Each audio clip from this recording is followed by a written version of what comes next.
Fox, right? Well, or that was the foxhole one. That was the foxhole Yeah. one.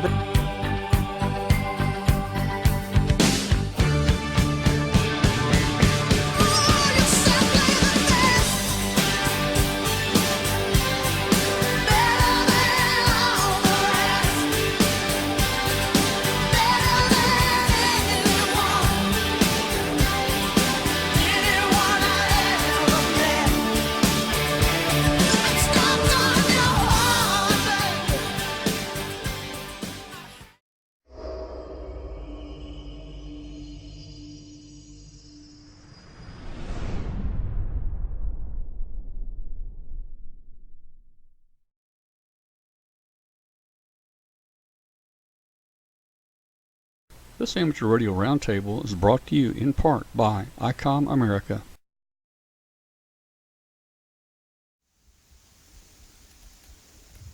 Hello, ham radio community. I'm Katie, WY7YL, here in Sundance, Wyoming, and welcome to the Amateur Radio Roundtable.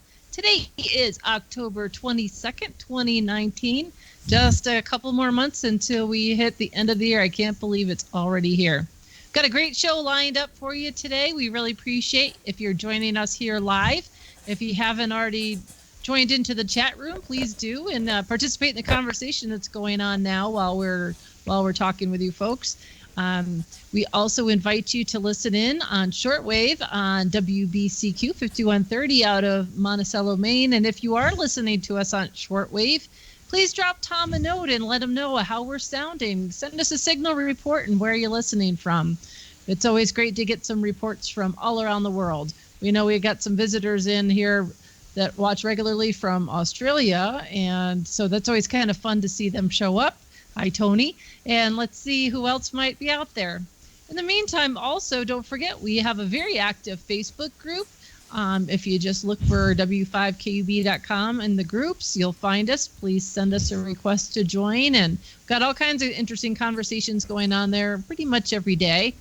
And especially when somebody's getting on the air, like Tom or anyone else, to let everybody know. And we can try to throw together a quick last-minute gathering on the air. And Tom did that a little earlier today. And I think he's going to give us an update about it. So that being said, I'm sure I might have forgotten a small detail, but that's why we got the boss, Tom, W5KUB. Let me pass it over to Tom, and he will let you know what else is going on for tonight's show. How are you doing over there, Tom? Hey, there we go. We're doing pretty good here. Cameraman's a little slow tonight. And I wasn't listening to what you said, so I don't know if you left out any detail or not. But hey guys, welcome to the show. I don't have anything to do tonight. All our guests had the whole show tonight, and our other co-host. But one of our segments we unable to contact our DXpedition down in Costa Rica. So that was supposed to happen tonight. Katie forgot to tell you, if you're listening on shortwave, here's our email address. It's called Tom at W5KUB.com. Tom at W5KUB.com. Shoot us an email, and if you do have internet, you can join us right now and watch the show. This is like a TV show, but it's not like a real TV show, but it's kind of a TV show. You can watch it at W5KUB.com. Hey, I just wonder if there's any new people in the chat room tonight. We had a good net tonight. It started off a little slow. I didn't think we were going to have any check-ins the first 5 minutes, and then they started coming in groves. There were actually pile-ups there, and we had quite a few people checked in. So I just wonder if there's anybody new in the chat room tonight that maybe came to the show. This is their first time to join us, and if so, we'd like to welcome you there. And thanks for the compliment. Somebody said I don't age, so that's pretty good. I am aging, though. I can tell it, you know. But anyway, had a good time on the net tonight. And join us every Tuesday night, 5:30 p.m. Central Time. We do have a 40-meter net, and we'd love to have you. And if anybody out there would like to call a net and join our group here, hey, we could use a 20-meter net. We could use a 75-meter net. You know, if somebody wants to call a net, and that'd be kind of cool to expand it there. So our DXpedition is not here tonight. I'm still looking for Jason to connect. but we've got plenty to do tonight. We've got Joe here on kits. We've got Emmett here with us.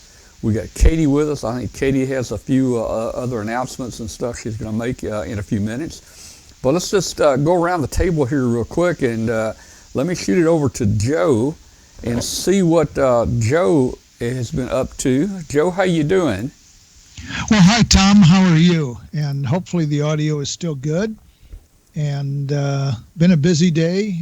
Spent the morning at the Lincoln Business Expo, and then the afternoon at work in Omaha, and just got back in time. So was a busy day. Yes, I'm retired, but I'm actually on call 1 or 2 days a week, and which is certainly a lot better than it used to be. And the worst I've been doing is maybe half a day. So on those, so not bad. I've got all sorts of stuff. So where do we begin? Let me. Well, hey, before you jump into your kits, let's shoot it over to Emmett real quick, and then I think Katie, you had something you were wanting to mention too. But Emmett, I haven't talked to you in a while, man. How you been doing, man? You been traveling any? Oh yeah, we actually got to see wonderful Katie a couple weeks ago up in Milwaukee, which was fun.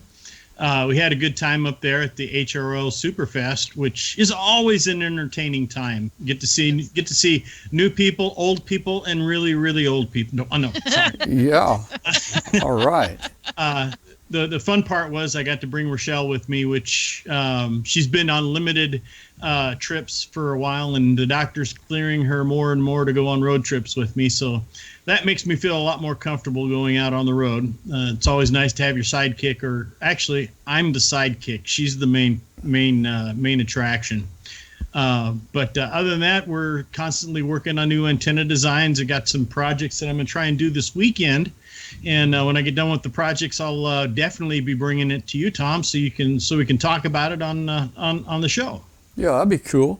Now, hey, you were talking about all these old people you were seeing. You know, I'm looking at you right now, and what's that kind of stuff you can touch up there on your beard that kind of makes it darker? Oh, what's really funny is my wife is making these funny comments now. She goes, "You know, honey, it's not gray. It's either black. You know, the follicles are either black or white." Yeah, you know, well, that's there's nothing in between. That's where the whole cool salt and pepper thing comes in. You look very extinguished. Yeah, thanks. But all right. Hydrated. Do what? But I'm hydrated. Oh, yeah. All right. Well, hey, Katie, I think you had some sad news. You had something you were going to mention to us out here. I did. I just wanted to, we never like sharing the sad news when we lose a member of the ham radio community, but just this past week, we've lost Christina, Kilo Tango 1 November Alpha. She and her husband, John Cunningham, own Ham Test Online, and I've got my Ham Test Online pin here that I've got from them. And so many people got their license through their wonderful program. And, of course, they have the Ham It Forward program. And just wanted to share our deepest sympathies with John and the family and let them know that the ham radio community will greatly miss Christina. And she had a very short battle with cancer, and we definitely will miss seeing her at future shows, and her bright light and smile that you could always find when they were together. And they truly were such a couple in love. It was always wonderful to spend some time with them at a convention, and she'll be greatly missed. And I just wanted to share that with our community, if anyone hadn't seen the news, and just to let John know you're in our hearts. Yeah, sad news. Well, thanks for sharing that with us, Katie.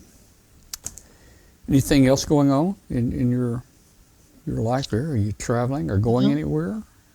I'm going to my nephew's wedding this coming weekend, down in Arizona, and then staying in Arizona for a couple extra days in Phoenix. And I'll be at our Phoenix HRO store for a couple of days on Monday and Tuesday. So if anybody's down in the Phoenix area, come by and see me. I'll be hanging out, playing with some new equipment and doing some things with the staff there. So I'm looking forward to it. I've never been to the Phoenix store, so I'll be down there.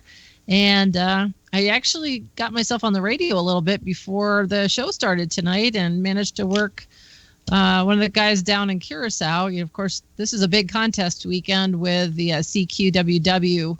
And so we got people that are already out and traveling to their different destinations. And so this coming weekend's a really good time to get on the air and catch some DX. And you don't just look up the rules. If you look up CQWW rules on the internet, and I'll look for it and plug it into the chat room. It's a great time to get on the air and just add some countries to your list. It's a pretty easy, fun contest to work. I believe this is the 48-hour one. So especially as the weekend goes on, it's always easier to get some people because they start running out of folks to work. So don't give up. Just keep at it and just get on and have some fun. I plan on doing that. Well, no, I would do it, but I'm gonna be at a wedding, so I couldn't really tell Zach I couldn't go marry him. So I get to be the officiant for my youngest nephew. I'm very excited about cool. that.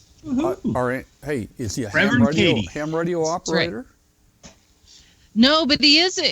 I got to work on him because he's a total nerd like the rest of us in the family. So he's prime for it. And so he and my brother, I got to work on. My brother used to operate in the military. He was a Coast Guard radioman for years. Oh, and he can still play. He can still get on. And they were visiting a couple of years ago, and he sat down here in the shack, and we pulled up somebody who was operating CW, and I think somebody was running about 35 words a minute, and he just sat down and just transcribed it. He says, it's just like riding a bike. It all comes right back to you. It was rather impressive. Yeah, like, wow. that was, oh man. Yeah. Some of those guys can really do very high-speed code. You'd think they could copy teletype in their head almost, Oh yeah, I know. I think he was surprised himself because he's been out for, 20 years maybe now already. And no, he was in for 20 years. So maybe he's been out 10 or 15. I don't know. I guess I'd have to do some math, and it's just entirely too late in the evening to do math. But I know he was surprised when he realized how fast he was still decoding. But so I guess it's a skill, especially when you use it like that every day for work. It becomes ingrained in you, and it just picks it right up. So if I can get him to slow down, or if he gets closer to retiring a second time, we'll probably pull him back into ham radio because he's definitely interested. He travels so much for work and just doesn't have a lot of time. But I might hit him up about it this weekend while I'm down there. Let's see if I have any extra study manuals laying around. Yeah, well, get that license, and you'll have another ham in the family. Okay. And, and his neighbor actually is a ham up in New Hampshire. It's that may not be too good to have two hams next door to each other, Yeah, exactly. Yeah, but combination. Let's see. Let me pull Joe in here. I do want to say one thing. Hey, Joe checked into. Well, Joe, it was yesterday. I think we didn't have a net going, but we just had a group, the gathering on 40 meters, and you surprised me. You checked in. Yeah, and you had a pretty good signal here, and we'll give Emmett the credit for that because I was using a Radio Waves 40-meter double bazooka, and it favors your direction and works beautiful. I've got 3 sweepstakes plaques on the wall that I owe to that antenna. Mm-hmm. So nice. Well, let's talk about kits. You got some kits for us tonight? I hope to see Emmett very shortly. There's a ham fest in his area this weekend. So I will be in St. Louis. So anybody in the St. Louis area, if you come to the Halloween ham fest on Saturday, I will be there.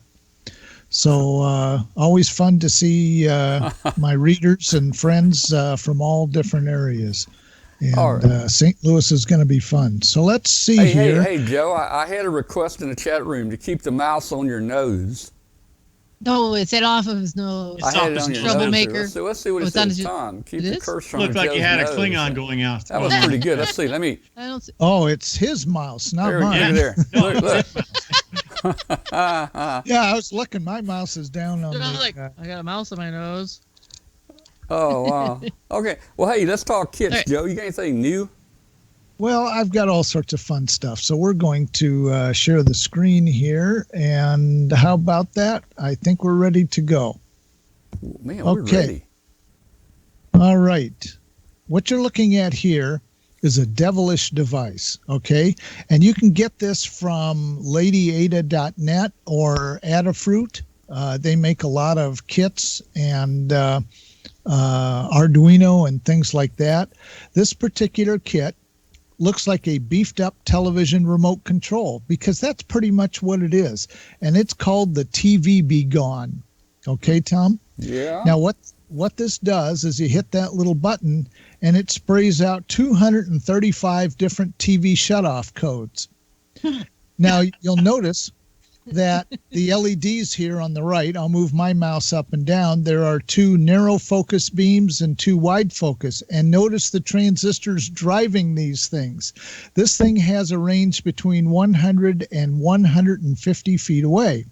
And what it does when you hit the button is it sprays out all the TV shutdown codes in the world and can shut them off 100 to 150 feet away. Now imagine walking into a major retailer and pushing that button and all the TVs wink out, or sports bar or something.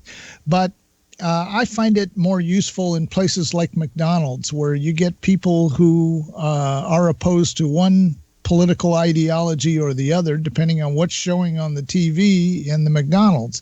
So I got tired of listening to it, and I just pushed the button, and all the TVs wink out. And then the store manager comes out because somebody complained, the TVs went out. I said, it must be the satellite. So, of course, when I walked out the door, you hit the button again, and what does it do? Turns them all back on. So this is called the TV Be Gone, and it's a fun little kit. I would say it would take somebody who knows what they're doing building kits maybe about 20-25 minutes to put together. For a beginner, maybe an hour. It is worthwhile, and it is a really fun, very simple kit to put together. Like I said, this is called the TV Be Gone. And it's like $19.50 from Adafruit, ADAFRUIT.com. And I've had a blast with this thing. Okay, this is a new tool. It's from a German company, and it's called a Knipex. And it's hard to see it in this, but it's got kind of a serrated edge on these 2 blades. And you can get different thickness blades for this. And what it's for stripping enameled wire, like when you're winding toroids. So instead of using the melt the insulation method or burning it off and using sandpaper or emery boards or something and then tinning it, this thing just strips the insulation right off with 1 or 2 pulls, and then you can tin the wire and put it on your board. So it makes things a lot quicker. And I was kind of skeptical at first, but it actually really, really works well. And it comes from a company in Kansas City. And so I would look up that number, name Knipex, and I can't remember the name of the tool company off the top of my head, but it is in my November column for CQ. So look for that in CQ magazine. We got to have a ham fest in here, This is the Southeast Iowa Ham Fest. It was held in West Liberty, Iowa, which is about 15 minutes or so directly east of Iowa City.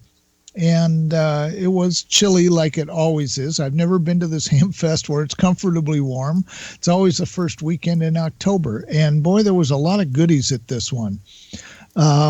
Some of the more well-preserved ones, like this Tempo 1, was about as clean of one of these things as I think I've ever seen. Usually they're pretty dirty and rusty and stuff. This one looked like brand new. And then there's an HF loop and R390. That's another radio I'd like to play with someday if I can find one that's working. Everybody who has them just loves them to death, but they certainly get warm with all those tubes. Great for the winter. Oh, yeah, definitely. Now, we'll go into the flea market, more of the flea market area, and I've never seen more of those MFJ single-bander radios stacked up like that in my life. And this came from a Silent Keys estate. And boy, for some reason, you can see 3 or 4 stacks of these things. And a lot of them were selling pretty cheap. The smaller ones were like $20 or $30 for the individual ones. And the stacks were only like about $100 for everything in there. So not only was there that, but look at this table of keys. And Emmett, you'll recognize right away the red ones, of course, came from St. Louis. Mm-hmm. Those are the brown keys. And this shot was taken when the table was half empty. Okay. Wait. Are you sure it wasn't half full? Yeah. Well, I'll tell you what, Tom. I brought home a couple of these keys, and very nice to have on the bench. Oh yeah, looks good. I got one that's dual. It has a straight key and a paddle on the same base. And so this table was very, very popular. And they didn't take long to sell most of these. The paddles, I think, were like 2 for $30 or $40, something like that, for the bugs. And lots of neat old radios. All in this one estate sale. This guy was quite the collector. And there was a few pieces that really struck me because I don't see them very often at Hamfest. And one of them is this. This is the SX28. And I've had the opportunity to play with one of these before, and they're just a really fun radio. But the thing that really caught me off guard was this piece. Now, I bet you haven't seen one of these. This is a pen adapter for the Helicrafters receivers, and I've never seen that. I didn't know such a thing existed. When I was younger, my mom used to have one of those in her Mars station, which was really cool because you could look at a small segment of the spectrum and just see what was going on. It's kind of addicting even back then. Yeah. And of course, I'm spoiled to that, having the waterfall and the spectrum thing on the ICOM. But to see this from way back when, and it's plus or minus 100 kilocycles, 100 kilohertz. So you're looking at 200 kilohertz. So you're looking at a good hunk of any of the HF bands. I was, and you can change the width. You can change it all the way up to 200, according to this. She would use that a lot to hunt down CW, to find just the right one and lock in on him, which I thought was pretty cool. Yeah, because you tuned it until, of course, it went in the middle. Yep. And but when I saw this, I thought, wow, that really dates back. And then I had somebody tell me, oh, you got to realize that that's from like the early 50s. And I thought, holy cow. So that was an interesting piece. And whenever I see a piece like that, what do I got to do? Got to take a picture. All right, so we're going to look here. These are 3 officials from the Iowa section. Actually, the lady on the left, Lee, she is the new Iowa section manager. And WW0Q in the middle is the section emergency coordinator for Iowa. And on the right is our ARL director, K0DAS. So it was a fun time.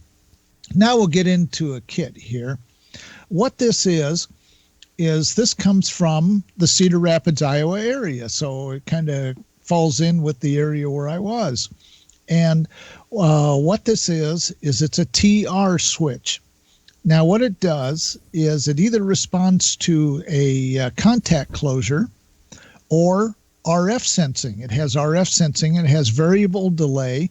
And one of the neat features of this is it has a side tone generator. So if you have one of those old novice rigs and you have a receiver and you mute the speaker on that as well, because this has a speaker mute as well, you can still have a speaker hooked up to this board and have a CW side tone. It's really cool.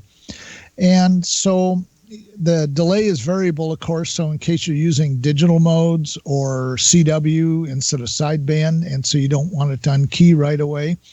This is one of the first kits I've ever had that not only has the parts extremely well marked, you'll notice that every part is in their own little envelope and marked, like the resistors and so forth. He supplies desoldering braid with the kit down there, so that if you make a mistake, you can correct it. And because a lot of new kit builders don't have that.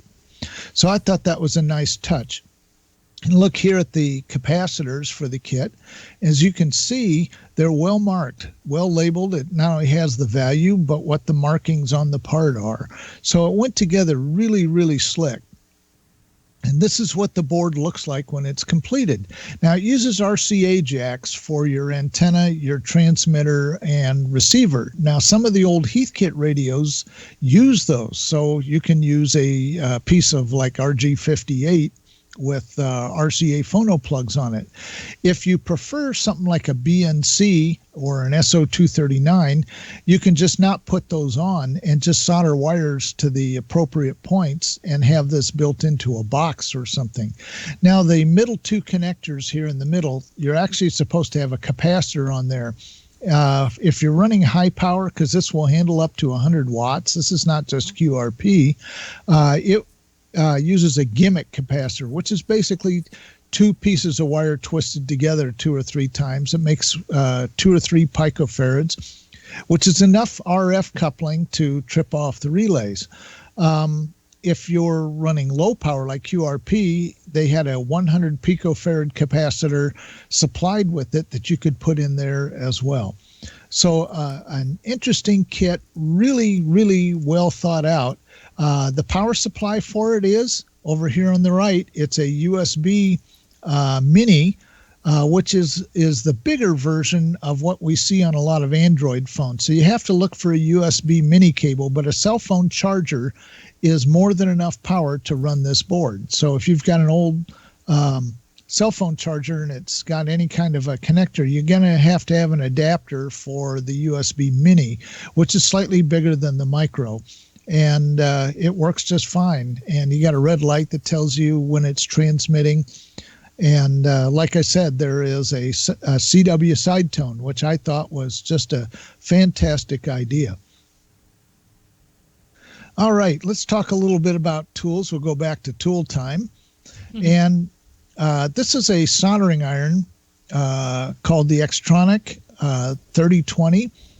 This one sells for around $60.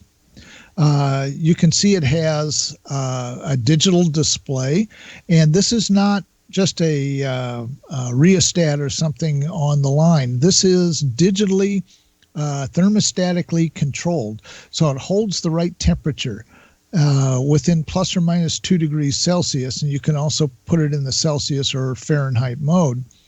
The neat thing is on the left, you'll see there's a solder roll holder, so it keeps it from becoming a cat toy. Yes, two cats. My cats. Yeah, 2 cats will get in there. It has a sponge for solder tips, but it also has a flux and brass thing in there that's a tip cleaner as well. Very nice tip, very easy soldering station to work with. If you idle for a while, it will drop the temperature back down so the tip doesn't overheat. And as soon as you pick it up or move it around, it'll pop right back up to temperature. Really, really slick for $60. You can't beat it. And you get that from what we spend for soldering irons and stuff like that. That recovery time is good. Oh yeah, that's great. Yeah, it's wonderful. And this thing comes from Xtronic USA. Xtronic USA is actually here in Lincoln, Nebraska, and I didn't know this until this was brought to my attention. And they ship worldwide through Amazon and eBay right from here in Lincoln, and they have several different types of soldering stations, and all very affordable. And that's what the tip looks like, and very well done. And the neat thing about it is it uses a common series of Heiko tips. So you can get the tips. What was the name of that soldering iron again, or the brand? X-Tronic. Okay. X-Tronic. And this particular one is the 3020. It's part of the 3000 series. Okay. So, Katie, are you going to get? Are you going to order one of those? I might, because Dwayne's not home, and he could always use another soldering iron. Hey, I'm thinking about. Now here's a little picture of some weather. Oh my goodness! Look at that. This was taken several years ago. And when I submitted it to the Weather Channel way back then, about 15 years ago, this became photo of the day, week, and month. And a lot of their staffers use this as their wallpaper on their computers. Oh. Well, I was watching our local TV, Channel 8, and they publish a weather calendar every year. And by the way, this was shot almost exactly 4 miles to the northeast of my house. It's between Lincoln and Waverly, Nebraska is where this was shot. And they said, oh, we've got plenty of storm photos. Send your other seasonal photos to us.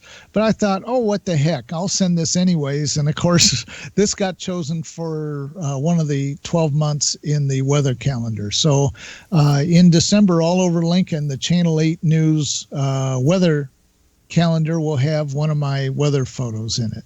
That's cool. Good for you. That, believe it or not, is not a tornado. It's a rotating mesocyclone. But down below it is actually, it's like a giant wall cloud. And down below it, it dropped a couple of EF1s as it worked its way northeast of the Lincoln metro area. And that's the end of my photos. So we'll see if it will let me get out of that. You're back, Joe. Yep. Am I back? Yeah, you're back. Yeah. You're back. Front. And you're back. Right. You're bad and you're back. All right. Well, I'm glad we got it. And Jerry's already ordered one of those soldering irons. Yeah, you already made a sale. He said he's going to get in trouble from his wife for drunk spending while watching the show. Yeah. Well, actually, it was a ham in the Dayton area that turned me on to these irons. He says, it's a lot less expensive and it's got a lot more features. And he says, and it comes from somewheres in Nebraska. And I said, well, I've never heard of such a thing. And then he contacted the guy who contacted me and says, I've been looking for you to do something about these. Where are you? And I told him what street I'm on. Well, he was clear across town, but it was worthwhile. I went over there and he filled my car with tools. And so I've been kind of putting them online from time to time in the magazine. Some of them are really elaborate. They have circuit board heaters that are used for working with surface mount. I got one that has a hot tweezers, which is basically a double-tipped soldering iron that you can use to pluck off surface mount parts, things like that. And a rework station, all sorts of stuff that they distribute from right here in town. So it was kind of a pleasant surprise. And if you go to Xtronic USA online, you'll find their whole line. And they sell them through, like I said, through Amazon and through eBay. And it is eligible for whatever prime shipping that you have with Amazon. So that is what we have for kits. Excellent. Well, that's cool, Joe. You always find the coolest stuff, Joe. Yeah, Joe. You know what, Joe always comes up with some kits, doesn't he? He has more fun, I think, than anybody else here. I just love that there's so many still out there, and there never seems to be a shortage of new things that you're introducing. I think it's great. Yeah, it's interesting because what I've discovered is people have walked up to me that make kits and have told me that since I started speaking about them 20-some years ago, that the demand for kits has gone up, and now you're seeing a lot more kits. So what I always tell people is the more kits you build, the more kits they'll make. Right. And because most of these kits are what I would call mom and pops. They're very small operations. And some of them are clubs like the 4-State QRP group. And there's always something fun coming out that you can make. And like Rich said quite a while ago, he said, well, Joe, when you run out of kits, then we can finish the column. And, of course, I haven't run out of kits yet. And it's been 10 years. So the November issue that you'll get in a few days is my 10th anniversary column. Oh, Joe, wow. you just made another sale. This is kind of like the home shopping network here. I mean, those irons are going like crazy, man. You should create an affiliate You need an affiliate link there, Joe. That's right. I do. I should have one of those Amazon things that puts it in my bucket. You might make like 4 cents off of each sale. Yep. Anyways, that's the kits for tonight from Lincoln, Nebraska. All right, man. Well, hey, appreciate it. Thank you. And we'll see people in the St. Louis area this weekend. All right. Very good. Thank you, Joe. And maybe we'll arrange for doing something in Colorado next summer. Yeah, stick around and participate in the show if you want to. Glad to have you in here, man. Thanks a lot for sharing those with us. Hey, I just want to mention, I see Steve in the chat room, KB3JC. Steve, I think he's a first-timer.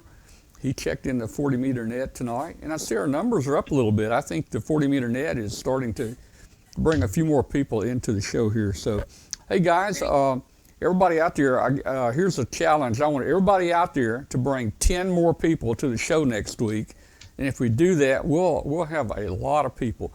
But you know, all of our shows are recorded. We'll have a lot of people watch them over the next few days. So a lot of people can't watch it on Tuesday night. They have a lot of conflicts, but we still have a lot of fun here. All right. Well, hey, let's talk with Emmett. Now, Emmett, look at here, Emmett. Let me get Emmett. Let me get Emmett on here. Hang on. Do that again, Emmett. They didn't see that. Do it again.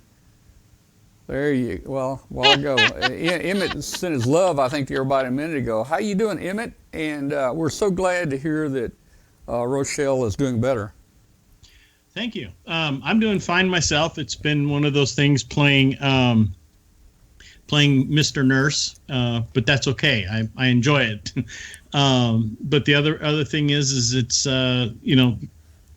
doctor's appointments every week, which gets to be kind of fun. So I'm glad we've got people at the office that can fill in when I'm not there and when Rochelle's not there, which is kind of cool. It kind of brought on, bringing people up to speed on certain aspects of the business, which is good. And the kids are starting to really pick up with that. And it's also freeing me up a little bit to start doing what I do best, and that's come up with something new and crazy that will drive other people nuts and make them get in trouble with their wives. Or husbands, whichever. Yeah, I was gonna say whichever the case may be. Hey, I just put your lower third there, and I got a picture there of MCOM 1 on there. Are you still taking that around to the places? And oh yes, as a matter of fact, interesting thing. Glad you brought that up. Jerry says, "Bring Simone." You've never met Simone, Katie. You need to meet her. That's my daughter. Yeah. You'd say no, she's not related to me. But anyway. The MCOM 1 is still going around. We had it up at up in Wisconsin. We're doing some retrofits on it right now, doing some technology upgrades. We've got some new stuff that's that most people haven't seen yet, and typically most hams can't afford, unfortunately. We've got a couple projects coming up specifically around January the 3rd. We will be in Las Vegas, Nevada, and we will be at the Rising Stars Conference with the IEEE. And what we will be doing is showing off MCOM 1 as a technology platform. We've got a lot of IT types that are really, really wanting to get into the van a little bit more, because all the technology that's in the van can be broken down to an IP address or a phone number. And that's bringing in a lot of new attention to the interoperability type vehicle, or the platform that we have in MCOM 1, which is really nice. Speaking of new things for MCOM 1, oh, that's cool. That feels awful light. Is that an empty box, or is that a real radio? Oh, this is the real thing. It's focused on the wheel, didn't it? It didn't focus very well. Is that a 7300 or a 9700? Yeah, it looks like a 9700. Well, no, they both look the same. This is the R8600. Oh, okay. The receiver. Yeah, and what's going to be nice about this is this will be pretty much hooked up into here. There, got my face. Still isn't. Look at that. We're going to have to fix your camera. It seems to basically dull out everything except for me. But that's the most important thing, isn't it? No. Anyway, the 8600. The nice thing about it, on the back, we've got the normal inputs and outputs. Plus, it has the RJ or the Ethernet adapter, which goes on the back as well, and allows us to remote this radio along with, let's say, the 7610, the 9700, and we'll have all of those up and running during the IEEE conference in Las Vegas on the 3rd of January. It's a J, okay? Mm-hmm. What's going to be fun about that, though, is we're also going to be having a communications exercise, and what we're going to do is we're going to try and set it up to where we can get some of these younger engineers who are pre-doc, post-doc type engineers, get them on the radio and see what kind of contacts they can make as well on the amateur side. Plus, we'll have fire, we'll have police, we'll have Department of Homeland Security and a couple other agencies there as well, showing off their technology, and we'll be all working together to make things work. So, Emmett, you mentioned the IEEE a minute ago. Now, what was that you're going to do with them down there? Okay, just a second. Let me see if I can share my screen. How do I share my screen? There's a plus sign somewhere. It's changed now. It's a different. It's the two boxes in the lower right. Boxes. Yeah, things have changed. Lower right. There we go. Things have changed. The last upgrade. Yeah. Let me go with this one right here. Can you see my screen now? No. How about now? Yeah. No. Oh. I see your password. No, you don't. Okay, let me try it again. I see it. Yeah, It's there. Okay.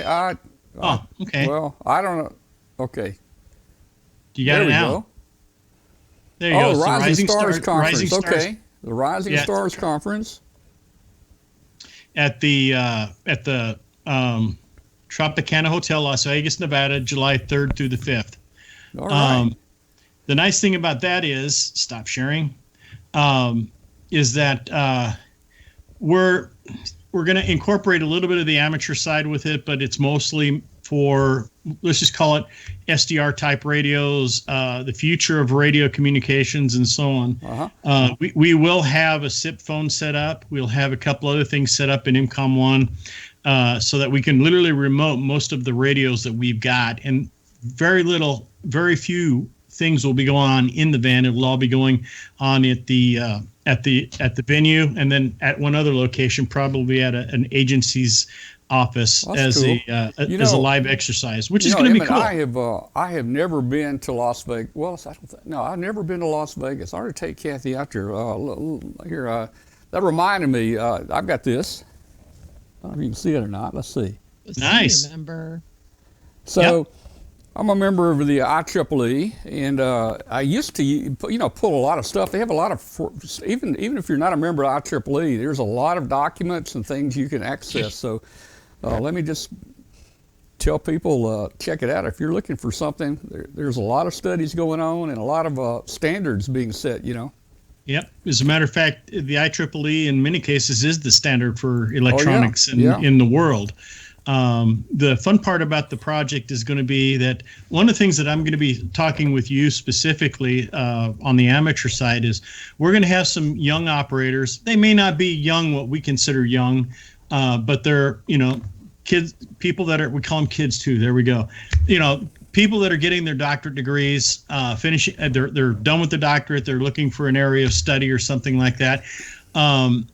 What we're going to be doing is introducing them to amateur radio to a certain extent. Well, it's obviously amateur is going to be one aspect of it, and also the technologies behind it.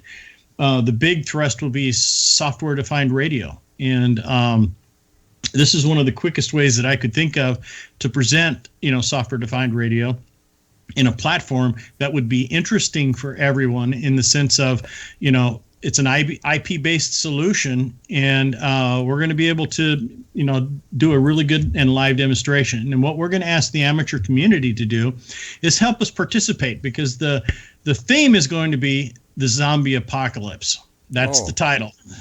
Yeah. And what the scenario is going to be is that you heard about Moi Moi, that one extrastellar.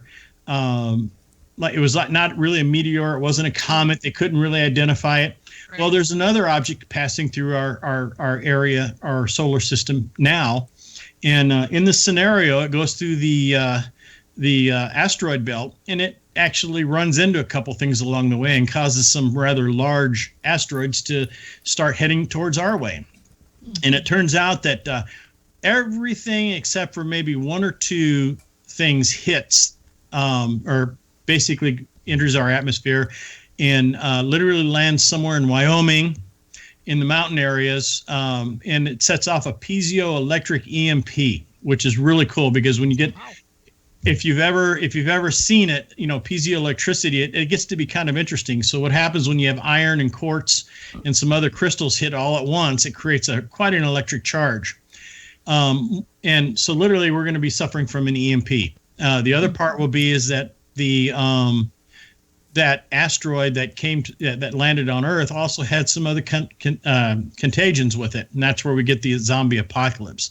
Man. We're going to be wanting to have as many amateur stations monitoring 40 meters and 20 meters, and obviously some 2 meter 440 and a couple other modes to help us present, this is how it all works together. Because you're going to have some people in a room with radios and everything, and it's going to be an operating facility that survived all of this, and it's all going to be running out of MCOM-1. That's going to be exciting. I'm looking forward to it. And what I would like to do is hear from people. I'd very much like to see as many amateurs as I can participate on the receiving side, because these guys will all have messages. And one part of the project will be is there going to be at least 5 to 15 golden messages that I'm going to hand out to certain amateurs. That the trick will be is that if you can pass that message, that's a golden message, which adds to the points for the operator for receiving that message. And throughout the operation on that Friday, which will be the 3rd, we'll have 15 messages that we're going to try and get through, which will be fun. Well, it sounds like fun. Hey, in just a minute, let's talk about winterizing your antennas, because winter's coming fast, isn't it? As a matter of fact, that was one of the topics of discussion. Hang on a second, and we'll be right back, and we'll get into Katie, that in a minute. she's under And I'm going to ask Katie how she's going to winterize her antennas. They got some big antennas there. We'll be back in just a second here, guys. Heard it, worked it, logged it. It's time to get the transceiver that's best suited for your lifestyle. ICOM offers a variety of high-performance and innovative products.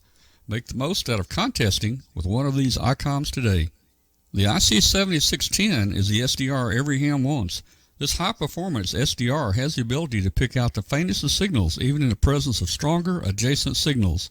The ICOM 7610 is a direct sampling software-defined radio that will change the world's definition of an SDR transceiver. It has 110 dB RMDR, independent dual receivers, and dual Digiselect, changing the way entry-level HF is designed. The IC7300 is a high-performance, innovative HF transceiver with a compact design that will far exceed your expectations. It has RF direct sampling, 15 discrete bandpass filters, a 4.3-inch color touchscreen, real-time spectrum scope, and an SD memory card slot. The IC7851 allows you to keep your competitive contesting edge with faster processors, higher input gain, higher display resolution, and a cleaner signal. ICOM's IC7851 is a pinnacle of HF perfection. It has dual receivers, digital IF filters, memory keyer, digital voice recorder, high-resolution spectrum waterfall, enhanced PC connectivity, and an SD memory card slot. Visit www.icomamerica.com/amateur for more information on ICOM radios. LDG Electronics provides state-of-the-art antenna tuners for every amateur need. From QRP to QRO, fixed stations, portable and remote, an LDG tuner will match your radio to your antenna using our lightning-fast, proprietary tuning algorithms. LDG is a family-owned and operated company dedicated to bringing innovative, quality products to the amateur market. All LDG products carry a full 2-year warranty that is fully transferable. Support is only a phone call or email away. We're always here to help you. Visit us on the web at ldgelectronics.com. We are back. We're back. Look at there. And we're going to talk about winterizing your antennas. Now, Katie, you guys you just put up way too many antennas. Are y'all going to do any winterizing, or are you just going to take it like it comes, you know? Her antennas are bigger than her house. I know that. Well, I think there's actually some stuff that Dwayne needs to do up there, but we already had snow a couple of times. We had about 8 inches dump on us, and then it melted, and then we just got snowed on yesterday again. But again, some of it's melting, so it's not too bad. So after the wedding, we'll probably get some stuff done here. I got a bunch of things in the yard put away, but we've got some other.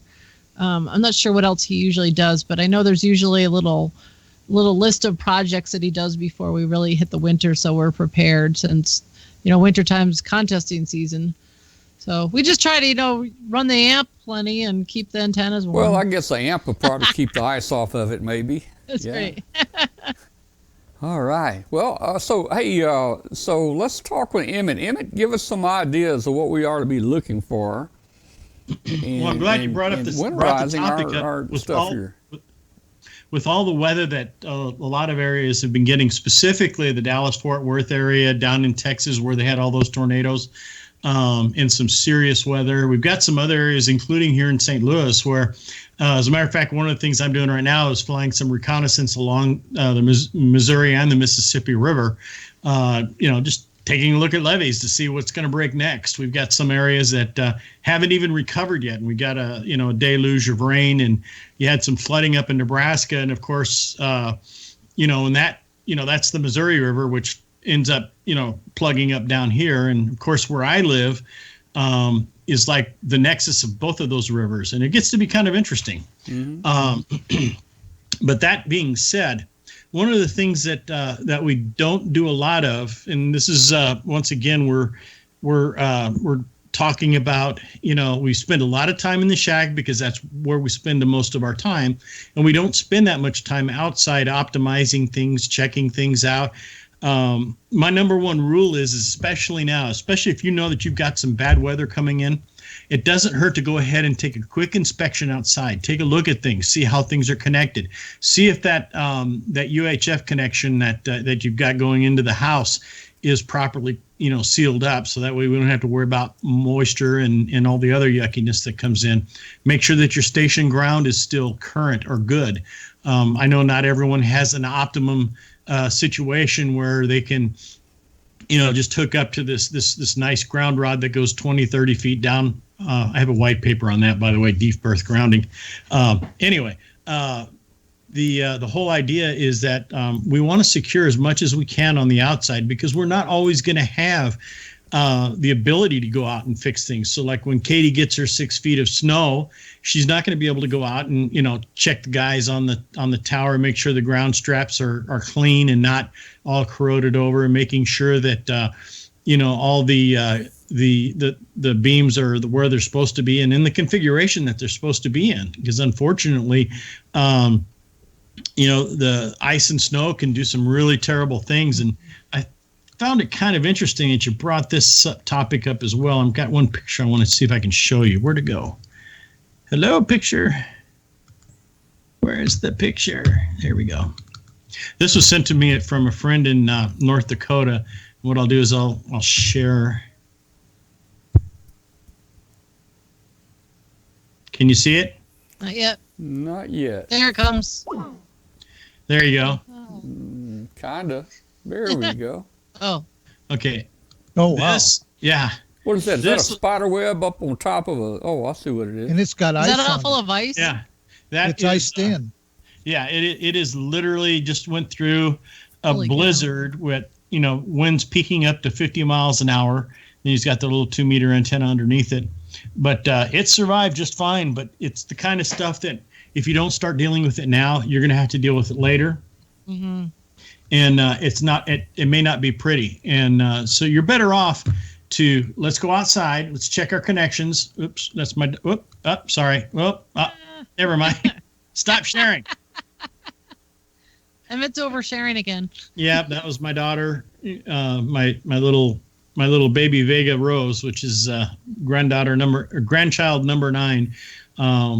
and she's literally a couple blocks away from here, which that's the reason why Rochelle was asking if I'm done yet. She wants to be able to go over and visit Vega before she goes down for, to bed. So it's, that's important.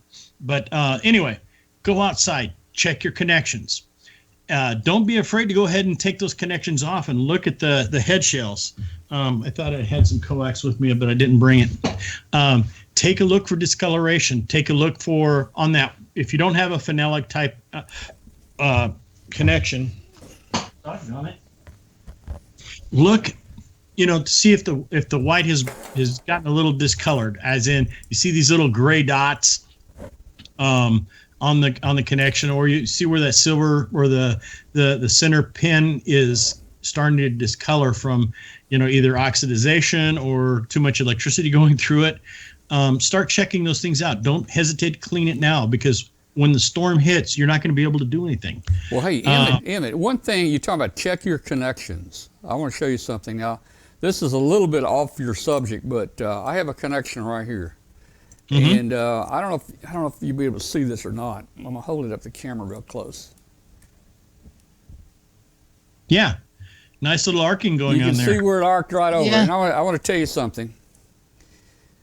I ordered some cheap connectors off eBay, mm-hmm. and these are cheap. If you really look at them, and if you compare them to an Amphenol, these really do. You can tell they're cheap. They look like they're really thin tin instead of solid metal, and I guess the dielectric or something here, it really arced over right there between the shield and the center. I mean, that was probably high, that was probably a kilowatt, but still. Yeah, still that's the connectors mean a lot, I guess, even out in the weather, right? Any amount of let's put it this way: nature abhors the void.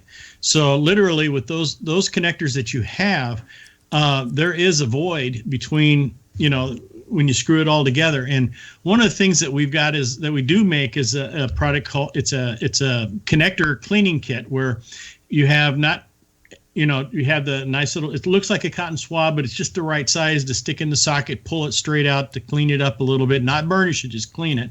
And then enough to clean up the tip and all that. And then we have this other stuff called Stuff. It's a dielectric filler that you can squirt inside the connector.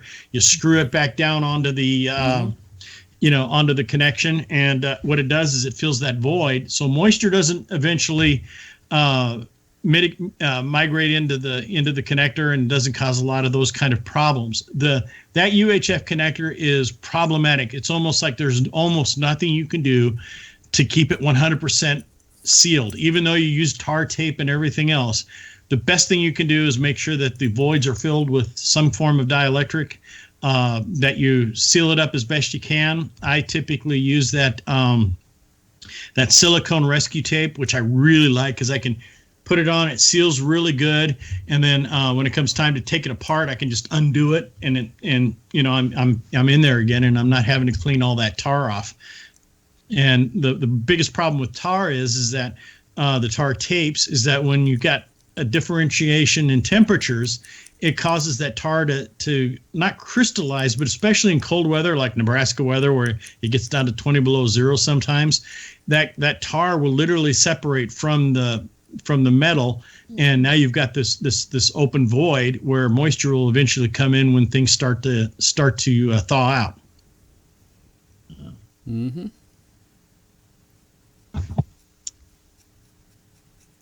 And that is not good. No, and especially when you know there's going to be about a week or so or longer before you can get out there and fix it. Right, exactly. But those are the big things right now, and it doesn't hurt, especially inside the shop or inside your lab or your shack, is to go ahead and some people say I just ground everything and then I blah blah blah.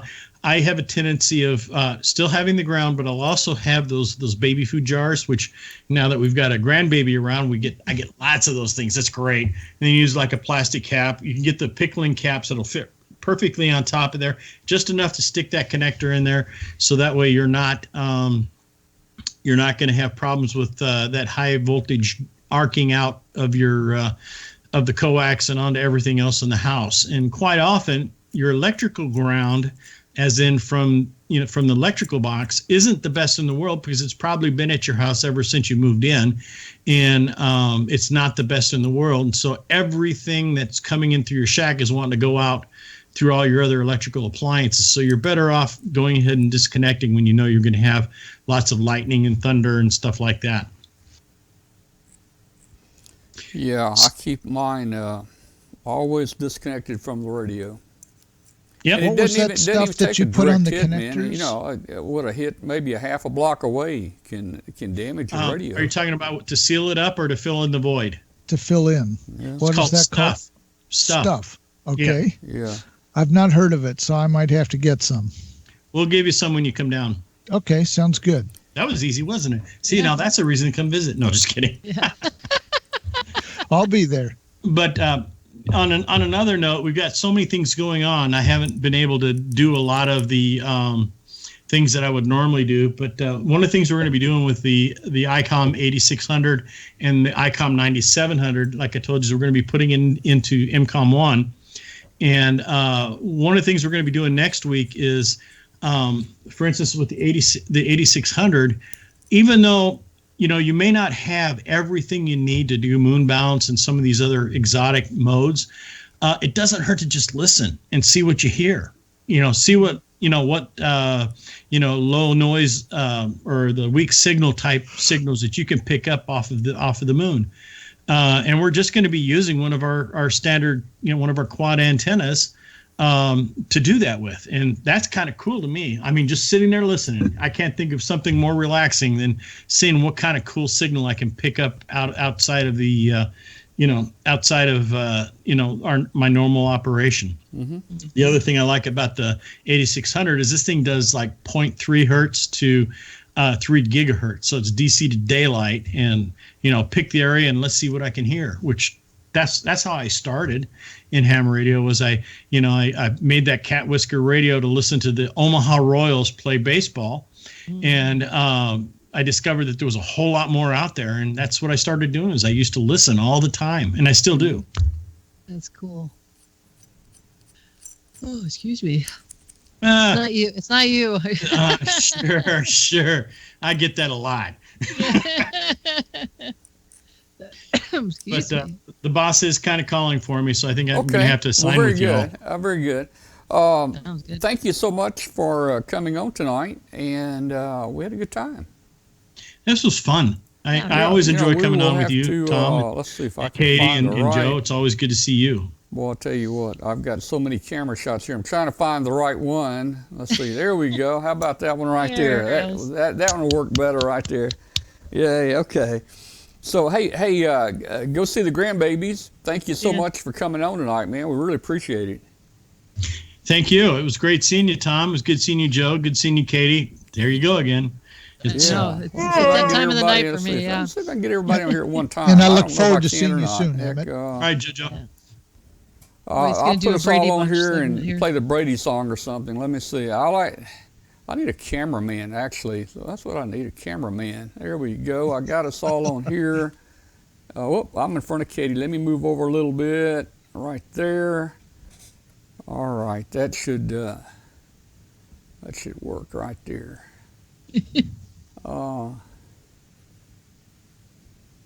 Somebody misbehaving outside. I was going to play the Brady Bunch song, but I don't appear to have it anymore, so I guess I can't do that. Probably people will sing it. So good night to all you guys that need to go there. I'm going to stick around another 10 or 15 minutes. I'm going to open the phone lines, see if anybody wants to call in. But sure. go see your grandbaby. And Joe, stick around if you want to. Katie, stick around if you want to. You don't have to. I'm going to open the phone lines and talk to a few people here. Gosh, and we'll see everybody next week. Also. I think, Katie, you said you're going to be out next week. But we'll see you but I might be able to pop in via my computer and equipment down there from Phoenix. So we'll keep that loose. But, again, I'll be at the Phoenix HRO Monday and Tuesday, and might be able to stop in and at least pop in to say hello to everybody, but I'll see what I can do. That would be cool. Take your laptop with you and just check in with us. Okay, sounds good. Thanks, everybody. Great to see you. Appreciate you joining us. Nice to see you, Katie, and you hope too, we Joe. can come out there. Yeah, I'll have Willem get in touch with you. Appreciate it. Bye-bye, everybody. Bye-bye. And let's see, boy, there I am. Let's see. Let me see. That's better there. I really need a cameraman. If anybody wants to volunteer to be our cameraman, that'd be great. Hey, I'm going to open the phone lines up for just for a few minutes. If you want to talk to Joe and say hello, say hi to Joe. If you got a question for me, we'll take a few calls here. Let me put the phone number up. All I have to do is find it. There we go, right there. That should work right there. Hey, if you want to give us a call, call us at 712-775-7270, and you got to punch that little code in right there, you see. Also, if you're in Australia or wherever, we have phone numbers in 65 countries. So if you're looking for the international number, just at the top of our webpage, click on Contact Us. And then over on the left side of Contact Us, you'll see a link for the international numbers. And you can dial that number locally in your country and you can call in. I haven't heard from Andy in the UK in a long time. I think a week or two ago, Tony called in from Australia.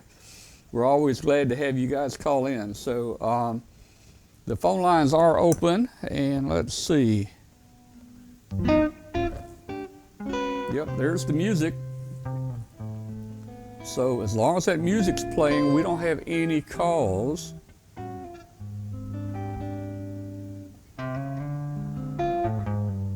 Doug 59 is in 66 countries. Well, we will try our best to expand our phone network there.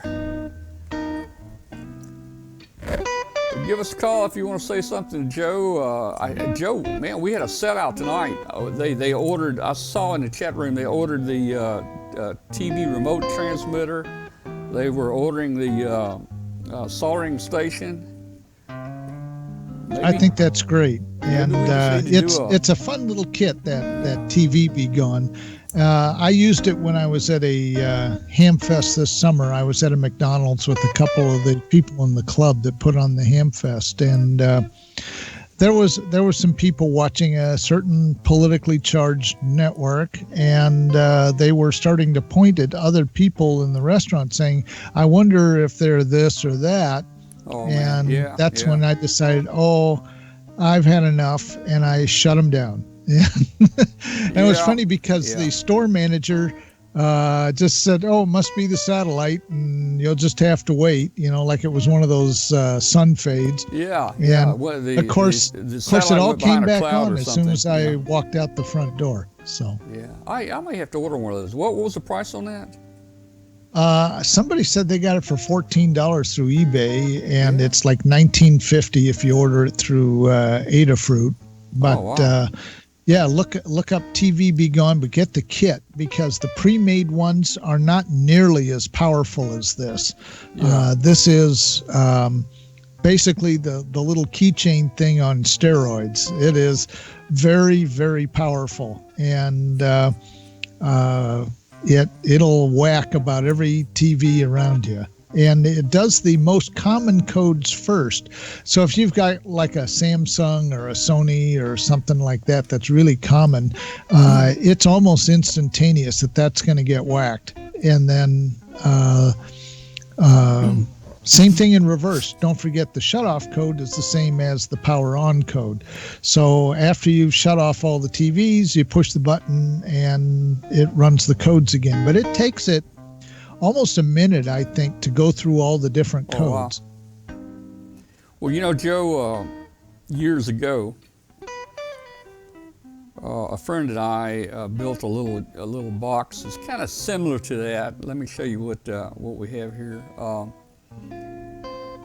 course, it's not practical anymore, but we bought all the boxes, cut the holes. We had the circuit boards made and everything. I know what that is. This is called the Enforcer. I know what it is. You know what it is? We sold for several years. years. We made these and took them to Dayton, and we'd take 100 at a time up there, and for $40 a piece, we would sell out of 100 of them in no time. And I'd wear those cargo pants, and I'd have $4,000 stuffed in my pocket just from this little thing here. This thing here, we called it the Enforcer by T&E Electronics. That's T as in Tom, and Ed, and E was Ed. Tom and Ed, T&E Electronics. And what this is, it's a little 10.5 gig transmitter, runs a milliwatt or so, not very much. You press the button and it sends out a little 10.5 gig signal. And back then, most of these radar detectors were on that band, and they weren't very good radar detectors. And several hundred yards away, you could be meeting a car or standing on the side of the road, and you could press that button, and you could watch people just slam on their brakes or slow down. And got a funny story. I was going to Huntsville or MFJ maybe one year on a little road, and a car kept trying to pass me.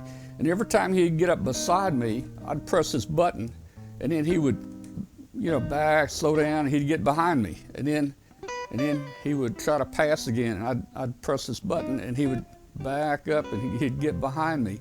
So this used to work pretty good when we had the old radar detectors, and probably you remember even a lot of store motion, these doors would even set your radar off. A lot of things would set their radar detectors off, but I still have this one here. I guess we'll put that in the museum.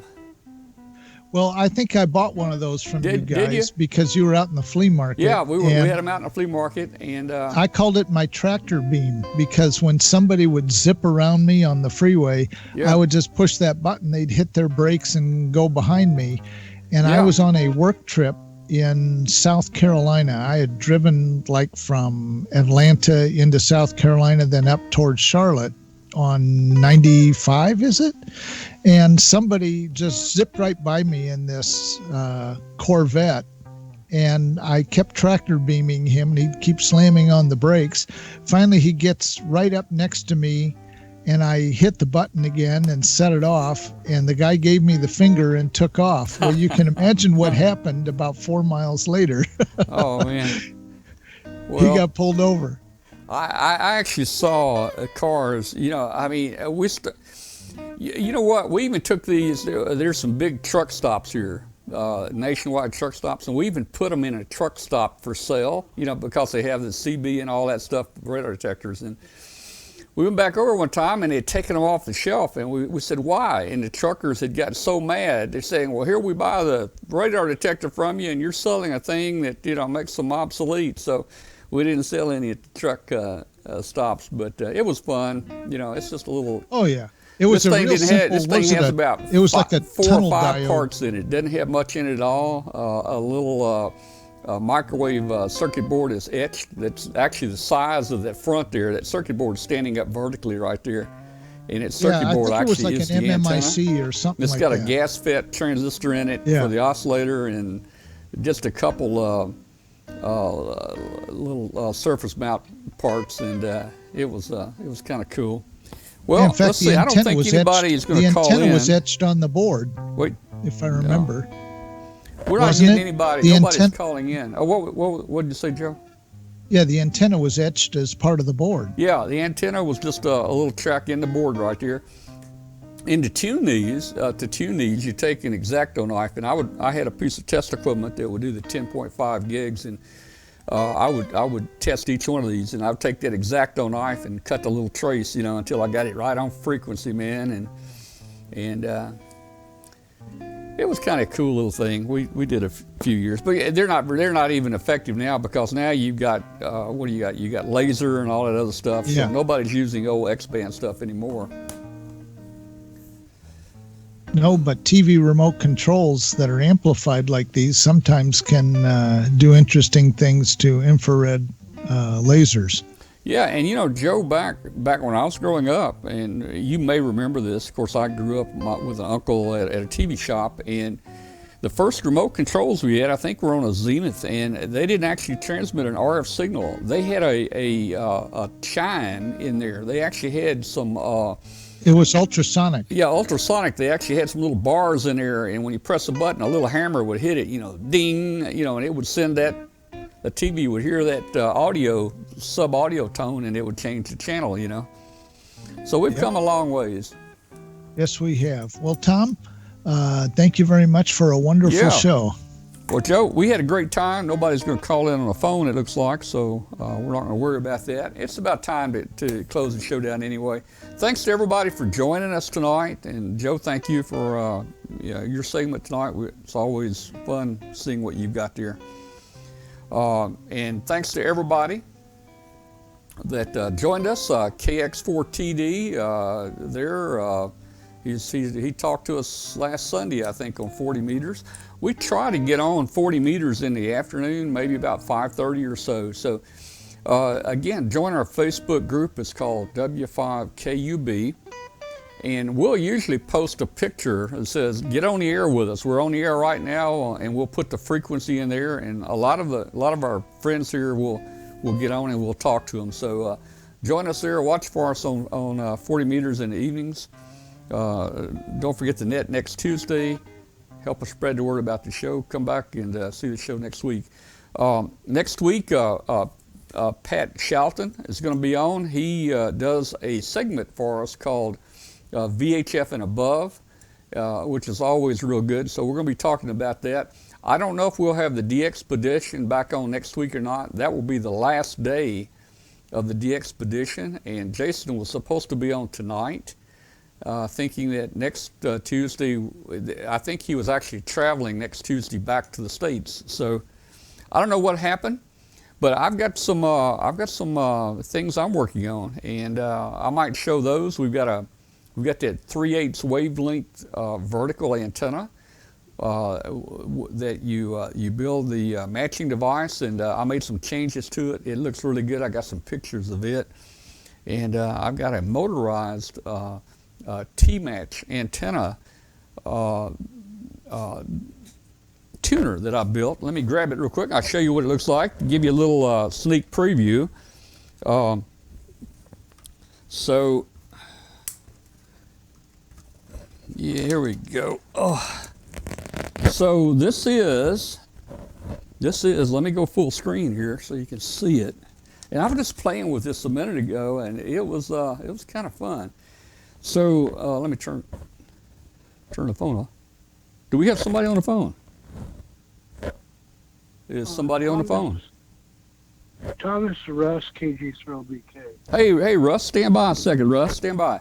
So I was just going to show everybody. Look at this little T-match tuner I built here, and I threw this together the last few days, and this is kind of interesting. I've got a little remote control head that just sends the voltage out to it, and let me turn this phone line off, and we'll talk about this maybe next week. Okay, there we go. So basically, T-match will match just about anything. So here it is right here, capacitor, roller inductor. This is a differential capacitor right here, so it actually tunes the left side, and it tunes the right side, and in the center you get an inductor to ground. There's your rotary inductor right there. And we've got motors that just drive them. So I can sit back in the shack, I can put this out at an antenna, sit back at the shack, and I can hit the little down button or the up button, and the capacitor will turn, or the inductance will turn, and you can watch the SWR meter just go just to 0 or 1 to 1 there. So this is something I'm kind of playing with right now. I always like playing with things like this. Hey, Russ, how you doing, man? Hi, Tom. I just want to get in the end of it, and I'm getting my voice back here, too. Okay. Well, I turned your audio up because you are a little weak. Okay, well, I was getting a repeat from my voice. And Joe, first of all, thanks for all the kits that you bring up. Enjoy that. My son, I know I emailed you or contacted you here a while back about my son, AD0AM, coming through Lincoln. He gave you a call on a repeater a couple of times, but apparently you weren't around, and just to say hi, and didn't work out. But thanks anyway. And Tom, I just wanted to let you know on this mag mount I built for 40 meters. I still can't. I'm still in the apartment here, and I don't know like your son was. I can't get back to you. You're coming in about a 5 well, let's say a 4.5, not a 5.5, but not a 4.5. But I took it out to the radio station where we're way up high anyway, set it in the parking lot, and that thing works like gangbusters. And that's from the things you were telling us on the You say your loop worked good when you took it away from your house? Yeah, yeah. Well, look, let me tell you something. Let me tell you, I'm having an issue here, and I think it might be a common issue. I built on the show here. We built several loops. One with the coax. We built one with the hard line, and we built one with copper pipe. Now, the thing tunes perfect. The SWR will tune down to 1.1. When I peak it, I can hear on the receiver the noise. The noise will peak up real loud. It's very selective. But here's what I found: it's picking up and amplifying so much, and I talked to Martin about this, it's picking up so much noise around the house that it's overpowering the sideband signals that are coming in. And like Martin suggested, maybe I take it out to the countryside and try it, and I'll probably see the difference. One of the things I wanted to play with, and that's right here. And, good evening, use that one out. Hey, Bill. So this is a loop tuner. This is the MFJ loop tuner. So it's got the same thing inside that you would build on a loop. And what you do, Russ, you take a piece of wire for a loop, and you pin it, around the window, and you just take the ends with, put some lugs on it, and you just connect it. You connect that loop. You connect that loop to the back of the loop tuner, and then this is a loop tuner, and this is basically supposed to do the very same thing as the loop that you and I built, and it's kind of neat. If you look at the diagram, this loop tuner is exactly what you built for your loop, except you don't have a hard loop. You just got a piece of wire. But it's got one control here will actually bring the SWR down like to 1-to-1, man. And the other one tunes the resonant frequency of the loop.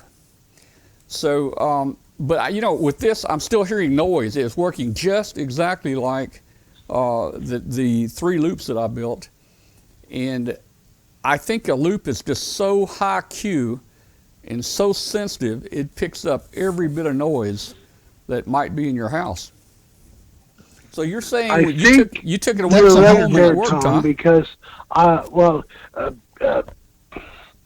anything can be tuned to 1-to-1, but does that mean you're transmitting? But when I took it outside and got it up on a hill, the thing worked. It was amazing. I thought this band is dead now. And I take it out there, and I could make contacts east and west coast. Well, that's what Martin was telling me, and it appears that, and Martin also said when he tried a loop at a hotel, he can't get anything on it because there's so much noise. And after all the experimentation I did in talking to him and trying his loop tuner and trying all the loops, I found that it really is so sensitive. It really pulls in all the local interference, and if you're in a non-interference area, like you said, man, it sounds like it works great. Oh, it does. And I know your son was in an apartment like I am, and I thought this might work great next to a window. Well, it works, but no, it doesn't. But it works great out in the open. You just got to get away from, I guess, what Martin was saying. You just got to get away from interference because it will pick that up. Hey, real quick, while I'm at it here, I want to do a yell out to the scouts, to the JOTA. This weekend, I think it was this weekend, I worked, let's see, there's a KD5U VB. I did talk to him, but also at the station, W5, I forget its call, W5TND or something. I probably got that wrong, but down in Longview, Texas, I was on 40 meters, and a guy called me, Tom called me and said, hey, I've got some scouts here. This is JOTA. Would you mind talking to them? And I didn't know how many were there, and I said, sure, So I started talking to them, and individually, every scout would come up and we would talk, and I think I talked to 25 scouts, and their age was from 5 years old to 11 years old. And I got some really interesting questions, like, do you all like hot dogs, and what kind of animals do we have here in Tennessee? But there were some that were really, I think, high up in the science area, because one even asked me about the space elevator and tethering, and that is through the IEEE, which we mentioned earlier.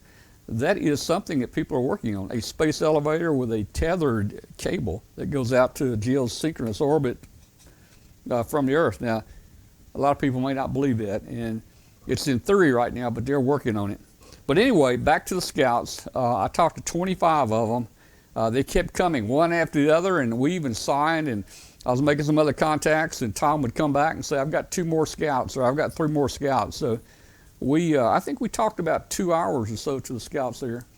And one of the people there with Tom was KD5 UVB. He's in the chat room tonight. So hi, UVB, and really enjoyed talking to the scouts.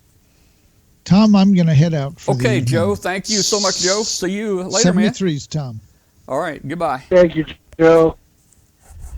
All right. So let's see. Let's bring Bill in. Bill, up in Massachusetts, what do you got going? Hey, Tom. Just wanted to let you know, over the summer, there was a scout camp, and every Friday they used to do check-ins on Echolink out in one of the repeaters out in California. And I don't know, I must have spoke to at least 45 scouts. I mean, it was 5 or 6 different weekends, but it was interesting to see. And I volunteered to take my radio across the street there to the parish center there of the church, that I go across their wireless microphones, and put up a dipole there between 2 trees. But I guess none of them wanted to do that, because when the scoutmaster called me on Friday night, he said, no, he says, we're not going to do that. And I said, all right, well, whatever. Yeah, well, but I wanted to catch up with Joe before he left, if he's still there. That stripper there that you previewed there in your segment, how much did you say that cost, Joe? I looked on the website. Oh my God, they were very expensive. Joe's already left us. Which one was that you're talking about? The stripper there with the orange handles there. Can that? The stripper, I don't know. Or whatever it was? I don't know, but there are many different strippers out there. If it's expensive, I'm sure you can find something else that is probably just about as good. That kind of reminded me, when I was in the Air Force, they sent me to a school, a soldering school for NASA standards, and they actually graded that, and they looked at your solder through a microscope. And we used something that looked similar to that, but it was a thermal stripper. I thought that's what it was at first. It's a thermal stripper. It actually gets hot, and you put it on the wire, and you clamp it on the wire, and it melts the insulation, and you just pull it off. But that was just a regular stripper that Joe was showing. Uh-huh. Yeah, okay, well, no, I don't know if Max told you or not, but I contacted him on 20 meters there. I think it was not this past Sunday, the Sunday before, and he was really he was really elated that I was able to talk to him. Yeah, well, you should be able to talk to him on that band, I would think. 40 meters. Well, I was on a beam, and I have heard you on 40 meters. I only got a dipole on 40 there, but Yeah, I'm thinking we ought to try a roundtable net on 20 meters. That would probably bring a lot more people in that don't have the chance to work with us that we normally talk to on 40. That tuner mentioned that tuner I mentioned there was called a loop tuner. It's made specifically for tuning loops. You just take a piece of wire, a loop piece of wire, and hook it to that tuner, and you've got a loop. And that's what that is.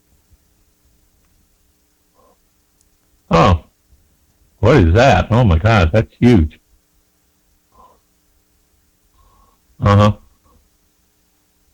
Okay, yeah, the other station that I talked to was W5TND. That was Tom down in Longview, Texas, and I think I did remember the call there, TND, yeah.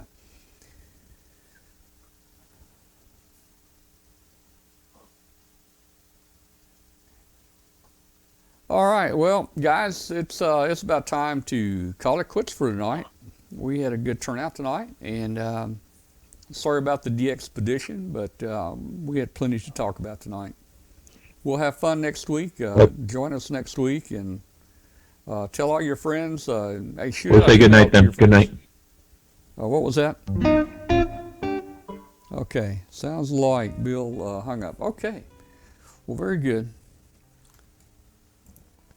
All right, well, thanks to everybody for joining tonight, and we will see you probably next week. Don't forget, put a little sticker on your computer. We'll see you later.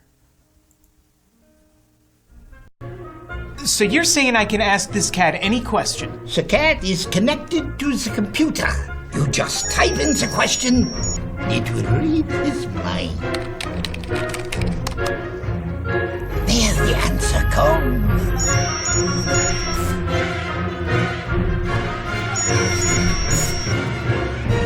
You're the man! I've been looking for this for weeks.